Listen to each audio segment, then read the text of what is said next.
J'ai été sélectionné comme le consort de la princesse extraterrestre en raison du fait que mon sang avait un arôme de dévotion. J'espère que vous apprécierez votre séjour dans ce royaume fantastique. Laissez un commentaire en nous disant de quelle partie du globe vous êtes connecté aujourd'hui. N'oubliez pas de vous abonner si vous avez aimé cette histoire. L'intérieur de la salle scintillait comme une géode, ses facettes réfléchissant une lumière qui ne provenait pas du soleil. Un filet technologique le maintenait en l'air en orbite basse autour du géant gazeux Rive 4. Ce serait un acte pour Ken Drake de prétendre comprendre. Des étrangers imprégnaient tout son environnement. Assez étrange. Une subtile odeur métallique imprégnait l'atmosphère. La gravité vibrait légèrement en décalage avec son rythme cardiaque. Les invités grands et sophistiqués portaient des soies translucides brillantes comme des étoiles. Il s'est placé à l'arrière, traduisant discrètement les discours cérémoniels pour les délégués bronzés en utilisant le dispositif de traduction alcôve qui était glissé sous son oreille. Perché sur les rives d'un ruisseau lointain.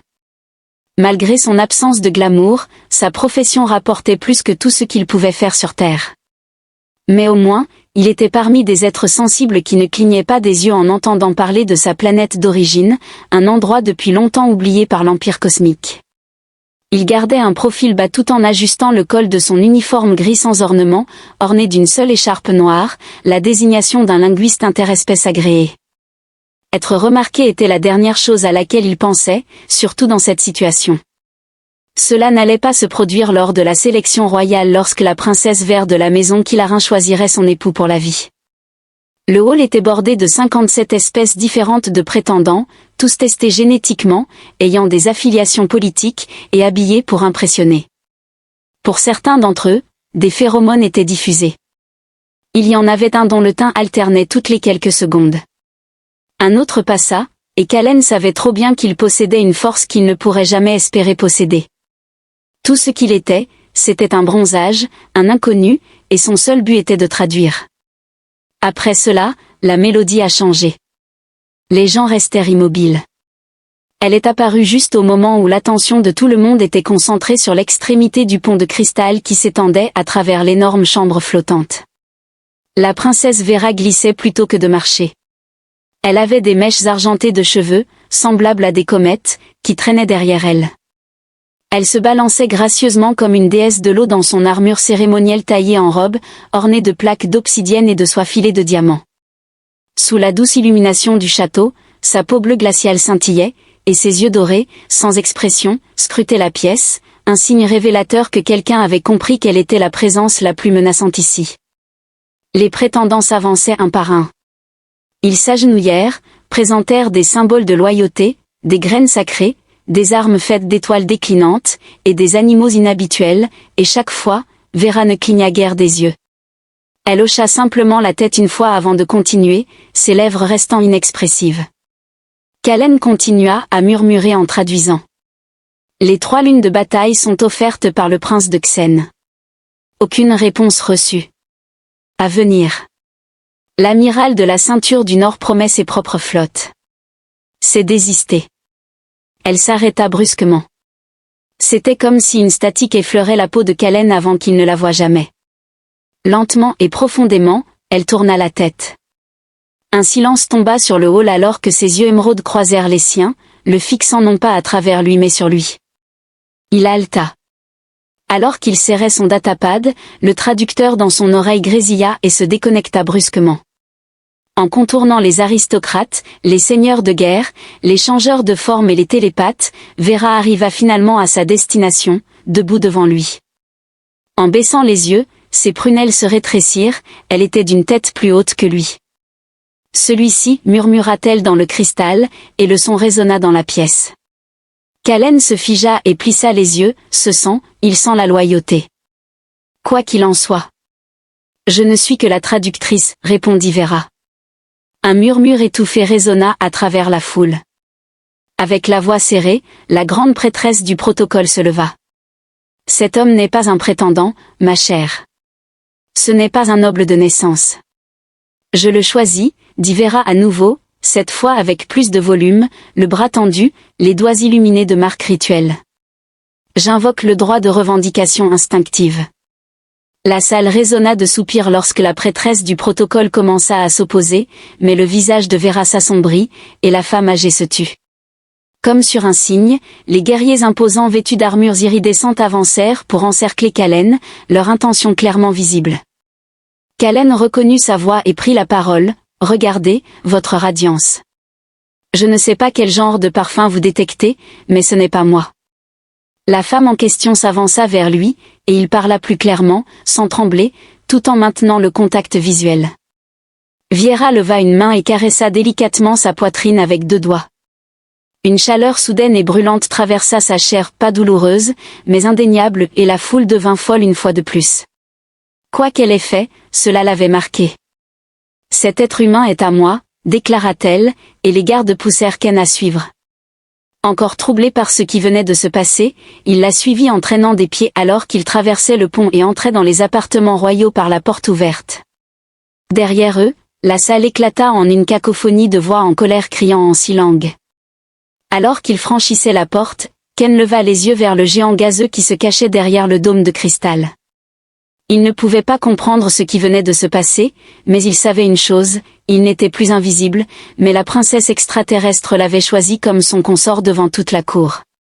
Alors que les portes se fermaient derrière lui et que la chambre était scellée par le doux bourdonnement de l'énergie, Kalen réalisa que ce n'était ni un accident ni une manœuvre diplomatique.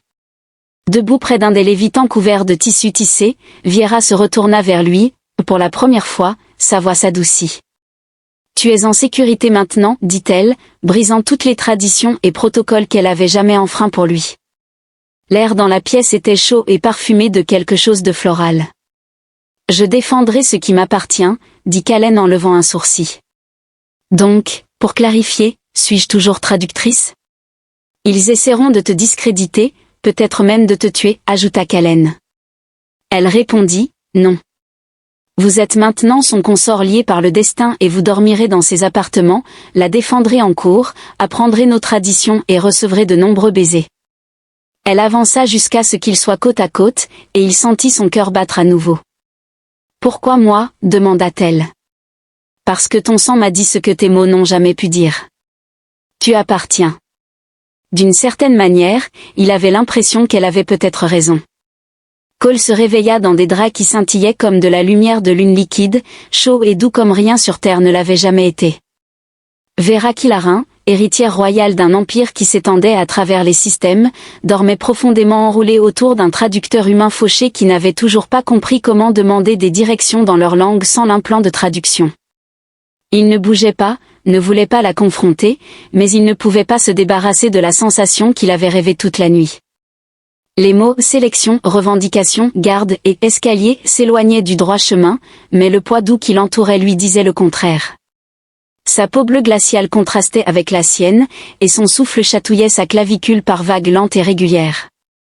Elle avait invoqué le droit de revendication instinctive, quelque chose que même les nobles craignaient, et il se sentait complètement hors de propos allongé à côté d'elle une femme qui vaporisait le protocole rien qu'en existant. Plus il restait là, plus cela s'enfonçait en lui. Son peuple avait des règles, anciennes et terrifiantes. Elle se tourna sur le côté, murmurant quelque chose dans sa langue natale, un son mélodieux qui fit se serrer sa poitrine de manière inattendue, et il déplaça délicatement son bras, prenant soin de ne pas la réveiller. Être choisi par Viera pourrait le protéger de ses ennemis, mais cela peignait aussi une cible bruyante dans son dos.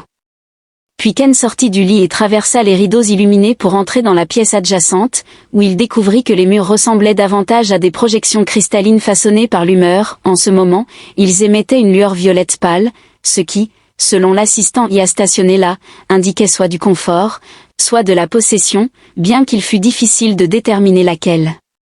Une console intégrée dans le mur fut touchée par lui, et l'interface répondit en un anglais terrien impeccable. Interroger l'état actuel. L'IA s'est mise en marche, et il a été informé que son titre officiel serait déterminé après le rituel de liaison, qui est prévu dans 72 heures. Les paramètres sanguins royaux avaient été ajustés pour correspondre aux siens, et ses signes vitaux étaient normaux. Kalen se frotta le visage, incrédule. « Vraiment ?» demanda-t-il, la voix tremblante.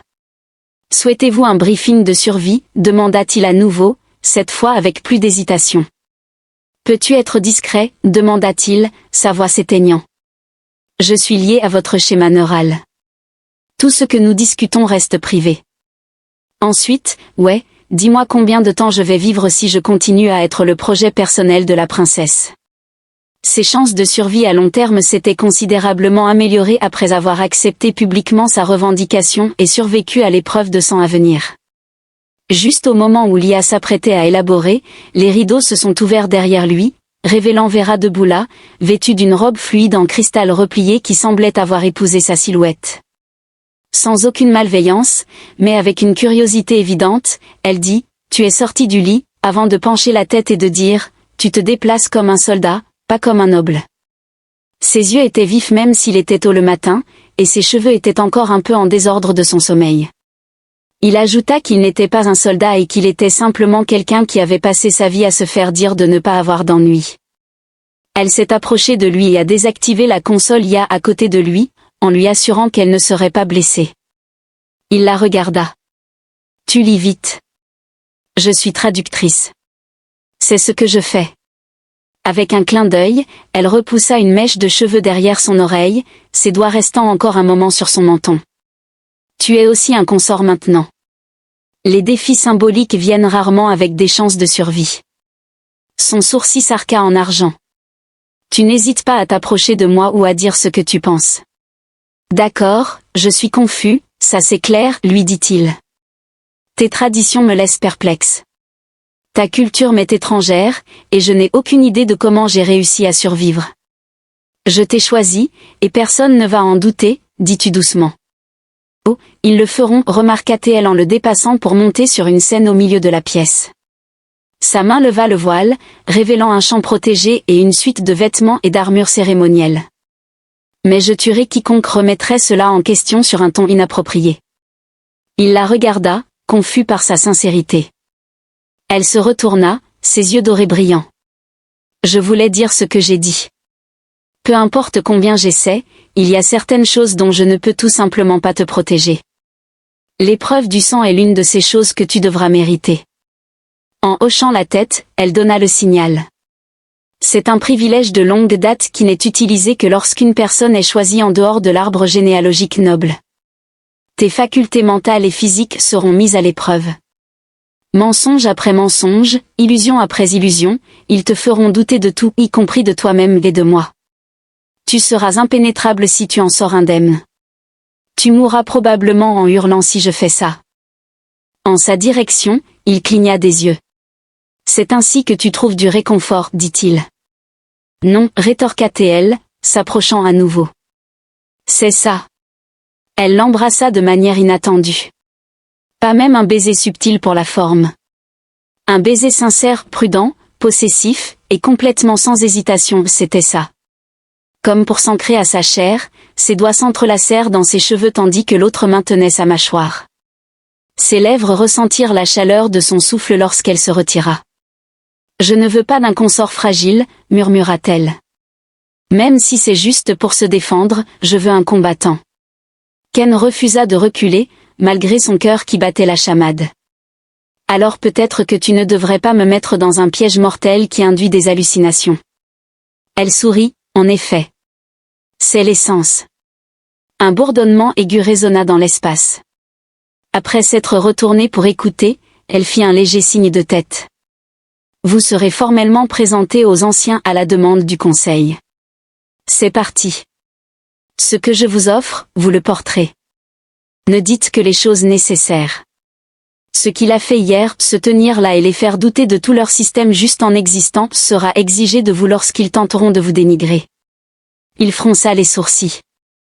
Cette salle n'était pas le même lieu grandiose que lors de la cérémonie de sélection, elle était plus ancienne, taillée dans le noyau cristallin du palais flottant, où les murs pulsaient faiblement avec des brins de mémoire vivante incrustés. Elle se retourna sur ses talons, sa robe flottant derrière elle comme une armure liquide. Kalen la regarda partir, la mâchoire serrée, les nerfs en feu. Il n'était pas prêt pour cela, mais elle ne semblait pas s'en soucier. Et peut-être, juste peut-être, est-ce pour cela que c'était à lui de le faire. Même avant qu'il n'entre dans l'arc, Kalen pouvait sentir les escaliers. Au lieu de foule, il y avait une galerie courbée de 12 anciens assis sur des trônes surélevés en obsidienne et en verre. Derrière eux, D'énormes glyphes flottants brillaient dans l'air, nageant avec des motifs de langue ancienne que son traducteur était incapable de déchiffrer complètement. Au centre de la pièce, un dé de pierre se tenait, hexagonal et nu, évidemment destiné à illuminer quiconque serait assez malchanceux pour y être placé. Callan avança d'un pas composé mais arrogant, vêtu de la tenue que Vera avait choisie pour lui, un uniforme noir sobre rehaussé de bleu qui scintillait subtilement pour projeter une aura de solennité sans être criard ou ostentatoire. Le seul bijou ou arme qu'il portait était une broche en argent portant le blason de sa famille. Il semblait réagir à son rythme cardiaque alors qu'il pulsait doucement contre sa peau. Vera se tenait à ses côtés, sa posture immuablement royale, comme si elle n'avait jamais pensé être contestée. Elle ne s'est pas présentée, il n'y avait pas besoin. Sa seule présence en disait long. L'aînée centrale, une femme enveloppée de voiles cérémoniels qui flottaient comme si elles étaient immergées dans l'eau, leva une main squelettique. Cet homme est Calen Drake de la Terre. Son allégeance est prouvée par la reconnaissance olfactive génétique. La princesse Viera de la maison Kilarin parla doucement mais clairement en disant « Vous avez invoqué le droit du lien de sang sans approbation préalable du conseil. Présentez votre revendication. » Vera ne bougea pas d'un pouce. La revendication a été scellée, et je l'ai choisie librement et sans contrainte. Un deuxième homme âgé aux yeux fendus et brillants et à la peau semblable à de l'écorce polie s'est penché en avant. La Terre n'est pas reconnue comme un monde contributif, cet homme n'a ni lignée noble, ni rang militaire, ni bien, et c'est pourquoi ce choix est significatif, dit Viera avec condescendance.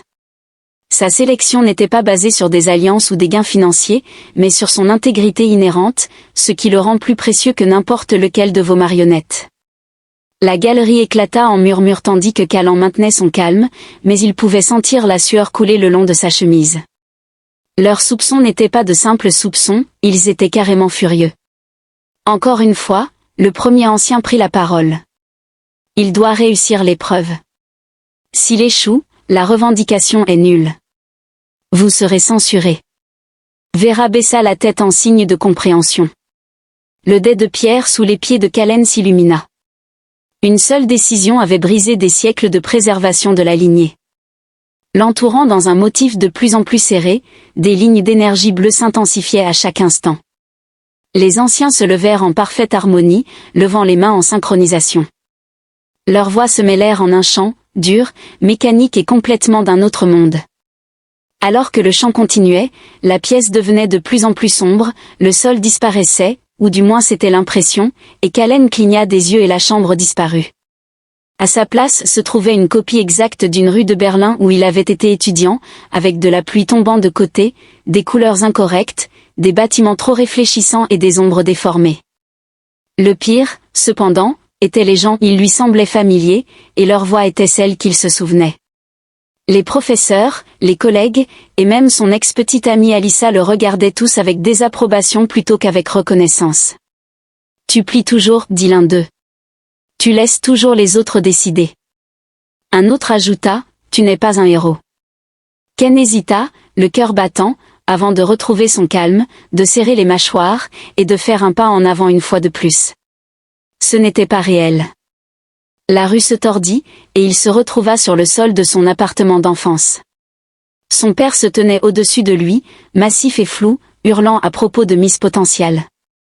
Sa mère sanglotait à la table de la cuisine, murmurant « Nous t'avons tout donné ». Il savait qu'on l'avait averti, mais cela ressemblait toujours à une noyade dans ses propres souvenirs.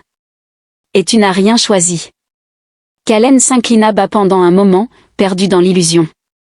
Puis il leva la main pour toucher le sol, et la sensation était un Uncanny et des Experienced Before. Le cristal sous ses doigts lui rappelait le palais. Il se redressa et cria « Je sais ce que c'est. Vous n'êtes pas mes parents, vous n'êtes que des échos. » Un violent changement se produisit dans le monde, et il se retrouva de nouveau dans le palais. Cependant, cette fois, Vera hurlait, son visage couvert de sang, suppliant de l'aider. Il se précipita vers elle, mais chaque pas qu'il faisait était accueilli par le sol qui s'effondrait, l'envoyant tomber de plus en plus loin. Finalement, les murs disparurent, et il se retrouva suspendu dans un vide blanc, complètement seul. Ce n'était pas sa propre voix, mais les mots glacés et calculés de Vera qui résonnèrent en lui. « Tu es petit et faible. Tu ne peux pas la protéger. Il leva les yeux mais ne vit rien, alors il continua à parler de toute façon. Je n'ai pas besoin d'être fort comme tu le penses. Je n'ai pas besoin de brandir une épée ou de commander une flotte. Je n'ai qu'à me lever. Et il a fait exactement cela. Alors que les genoux de Kalen ployaient, il haleta et se dirigea vers la salle du tribunal. Vera réagit rapidement, le rattrapant avant qu'il ne tombe, et elle l'enlaça fermement. Le conseil observait en silence nerveux. Kalen pouvait encore sentir les répliques des illusions trembler en lui, mais maintenant il voyait les anciens sous un nouveau jour.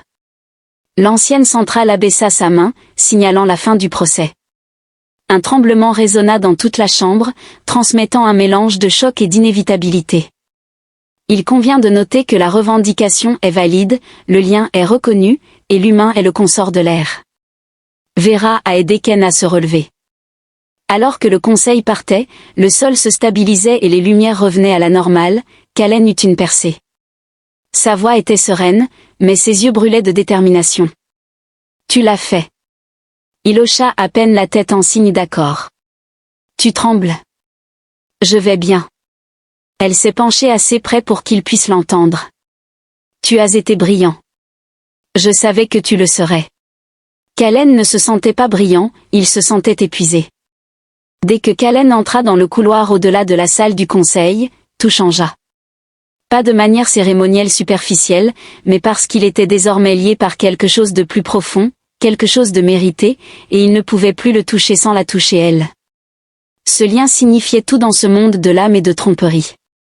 Il n'y avait pas de grande cérémonie, pas d'étreinte inattendue du personnel du palais, mais dans la légère rigidité des positions des gardes, la façon dont les serviteurs baissaient légèrement la tête, et surtout, dans la manière dont Vera marchait maintenant à ses côtés. Et non devant lui, comme si elle avait fait une déclaration plus que verbale, il pouvait encore sentir les échos de la décision du conseil. Ils firent silencieusement leur chemin vers ses appartements, où les murs de cristal prenaient une teinte cobalt profonde, signifiant la solitude et la clarté émotionnelle, tandis que la phrase « l'humain est le compagnon de l'air » pesait lourdement sur ses épaules comme une armure. Il n'avait pas demandé cette armure, mais elle était devenue un symbole de défi, de scandale, et, pour certains, d'opportunité. Elle retira sa cape cérémonielle et s'avança silencieusement vers la plateforme centrale, où une petite table l'attendait. 2 tasses fumantes de ce qui semblait être une infusion aux herbes apparurent, et elle lui entendit une en silence. Il n'avait pas besoin de l'IA pour le confirmer, il pouvait sentir le palais respirer en rythme avec sa maîtresse. Ils ont utilisé tes peurs, celles de tes parents, de ton passé, et même les tiennes, pour tester la loyauté de ton cœur, admit-il après avoir pris une gorgée, et la chaleur apaisa les tremblements persistants sous sa peau. Tu avais raison, dit-il enfin, sa voix plus basse qu'il ne l'avait prévu. Y renoncer te rend instable, dangereux, ou pire, indigne. Je ne sais pas comment j'ai tenu le coup. Tu as enduré, dit-elle simplement. Il voulait que tu t'effondres, mais tu as tenu bon. J'avais l'impression de m'accrocher. Puis ils m'ont montré à quoi ressemble le fait de s'accrocher. Il posa la tasse, se frotta les yeux, et se demanda ce qui allait se passer ensuite. Ils ont accepté le lien, mais ils n'avaient pas l'air contents. Ils ne le seront jamais. Vous êtes protégés par la loi royale, donc ils s'approcheront de vous d'une manière différente, par l'intermédiaire d'autres, subtilement, et avec crainte maintenant qu'ils ne peuvent plus s'opposer publiquement à votre victoire, ce qui les humilie. J'ai remarqué qu'ils ont cessé de me regarder dans les yeux lorsque Vera a légèrement plissé les siens, comme si elle calculait des mouvements sur un échiquier que seule elle pouvait voir. Ce soir, il y aura une réunion de nobles, de généraux et de maîtres de guilde, une occasion festive en surface, mais une tempête en dessous. Ils essaieront de te faire tomber, de te provoquer et de briser l'illusion de ta force. Je serai à tes côtés, mais je ne pourrai pas parler à ta place. Kalen se pencha en avant. Donc, je veux être parfaitement clair, je ne suis pas ici pour jouer un rôle. Votre choix m'a amené ici. Je n'ai pas demandé cela, mais je refuse d'être une marionnette non plus. S'il pense que je ne suis rien de plus qu'un humain stupide à exhiber, il se trompe. Juste à ce moment-là, un bruit, pas une explosion, mais quelque chose de plus subtil, un scintillement d'air déplacé le coupa. L'expression de Ver changea, son corps se tendit, et elle le saisit sans dire un mot, le traînant au sol alors qu'une lame se matérialisait à l'endroit où sa tête avait été. Avec un sifflement silencieux, l'arme trancha l'air vide et s'enfonça dans le mur.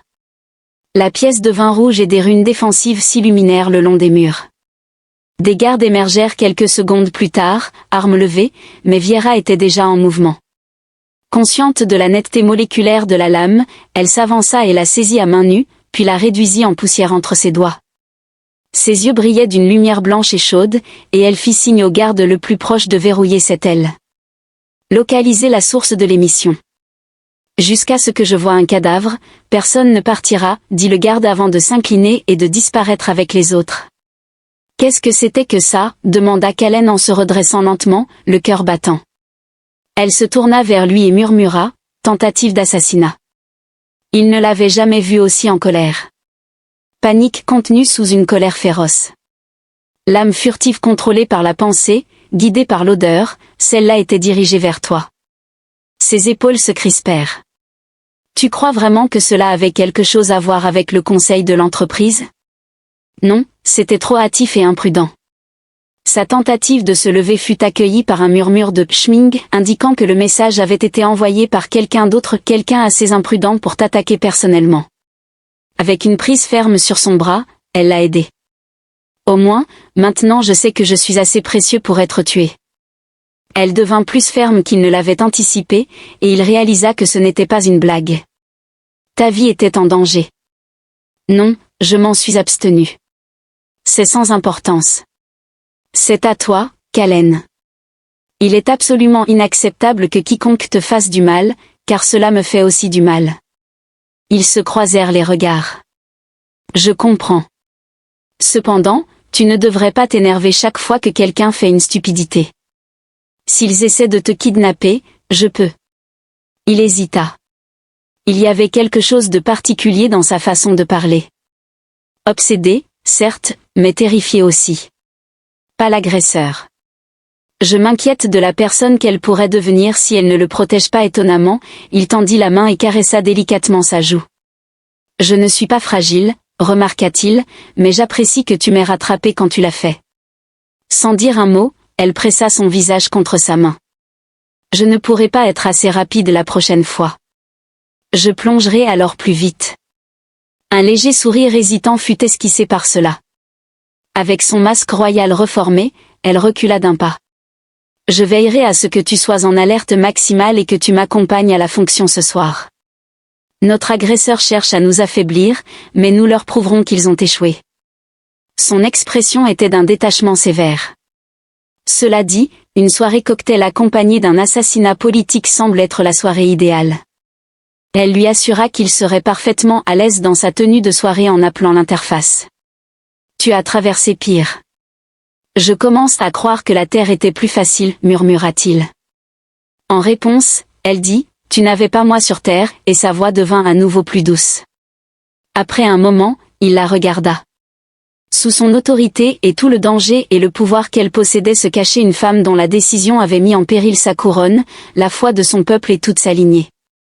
En raison du fait que ses veines empestaient la dévotion. Peut-être que cela équivalait à de la superstition. Peut-être que c'était motivé par la curiosité scientifique. Pour elle, cela allait au-delà de la simple politique, quelle qu'elle fût. De plus en plus, il se battait pour plus que sa simple vie. Ce n'était pas la vie qu'il avait désirée. Mais maintenant qu'elle lui appartenait, il n'avait aucune intention de fuir. Rien de tout cela ne viendrait d'elle ou du combat imminent entre eux. La conception de la salle de bal était architecturale contradictoire. Transformée par le danger en beauté. Comme pour détourner l'attention de la tension juste sous la surface, tout scintillait, flottait, étincelait et brillait. Des lustres tournants de lumière étoilée projetaient des motifs de lumière changeante sur les sols réfléchissants. Une multitude de nobles perchés de manière précaire sur des balcons cristallins apparemment sans support, leurs expressions à la fois courtoises et indéchiffrables, observaient de haut. Comme s'ils évaluaient une arme inattendue, la cour impériale observait Vera et Kalen à travers des lunettes à verre cannelé tandis qu'ils étaient assis dans des robes scintillantes et en métal tissé. Tout le monde ici était tendu. L'environnement scintillant n'était qu'un décor, et Ken comprenait que tout le monde ici était coupable, avec une seule erreur, tout aurait pu s'effondrer. Debout à côté de Vera, Il portait la robe noire qu'elle avait spécialement achetée pour lui, le tissu avait des rayures verticales de verre d'obsidienne tissées dedans, et il avait des bordures bleu royal autour des bords. Le même blason qui avait été sur sa poitrine auparavant était maintenant plus grand et plus visible. Il y eut des réactions instantanées alors que son rôle passait de prétendant curieux à partenaire confirmé. Alors que certains semblaient méfiants, d'autres étaient carrément agressifs. Il fut accueilli avec le même genre de termes que l'on pourrait utiliser pour décrire un invité indésirable, un virus. Il ne leur prêta aucune attention. Bien que son ventre soit noué, il maintenait une posture droite, le menton haut et une expression composée. Accompagnée de lui, Viera traversa la foule comme une reine inspectant un royaume qu'elle venait de conquérir. Elle gardait sa prise sur son bras tout en hochant la tête ici, hésitant là, et en faisant des remarques à la fois précises et charmantes. Au moins une fois. Son emprise était ferme, inébranlable et complètement immuable. Un message clair était envoyé par ces signaux non-verbaux. Je le possède. Il est interdit pour vous. Utilisez-lui pour m'atteindre ne sera pas couronné de succès. Une noble avec une peau de cristal ciselée et une voix presque sucrée et empoisonnée était le premier véritable défi. Une membre des familles puissantes de l'anneau extérieur, Lady Sarian de la maison Marie, s'avança avec un sourire imperturbable. Ce soir, princesse Vera, vous êtes vraiment éblouissante. La nature inhabituelle de votre compagnon est tout aussi suggérée dans les murmures. Imperturbable, Vera continua. Je suis ici avec mon consort, Calen Drake. N'hésitez pas à lui parler personnellement. Un hochement de tête courtois fut donné par Calen. Sarian, madame. Quel décorum. Karine ronronna doucement. Ma question est la suivante, monsieur Drake, nos traditions sont-elles trop intenses pour vous, ou êtes-vous encore en train de vous y habituer? Il saisit la subtile allusion, la pique. Elle voulait qu'il bafouille ou qu'il ait l'air ridicule, donc elle essayait de l'irriter. Il sourit courtoisement. Vos traditions m'intriguent, pour être honnête. Il est évident que la plupart d'entre vous essaient de chronométrer à quelle vitesse vous pouvez tuer la personne qui se tient le plus près de vous, mais il y a beaucoup d'efforts pour sembler pacifique ici. Vraiment, c'est remarquable. Alors qu'il tournait la tête, un groupe à proximité se tut. Le sourire de Sadohan s'effaça. Vera lâcha un peu son bras. Elle inclina la tête sur le côté. Et pourtant, tu te tiens parmi nous. La terre doit être assez ennuyeuse si cela vous semble une amélioration. La terre est pleine d'instruments émoussés, continua Calen, toujours composé. Ici, je vois des lames cachées dans la soie. Aucun n'est meilleur, juste un autre type de danger. M. Elle se rapprocha.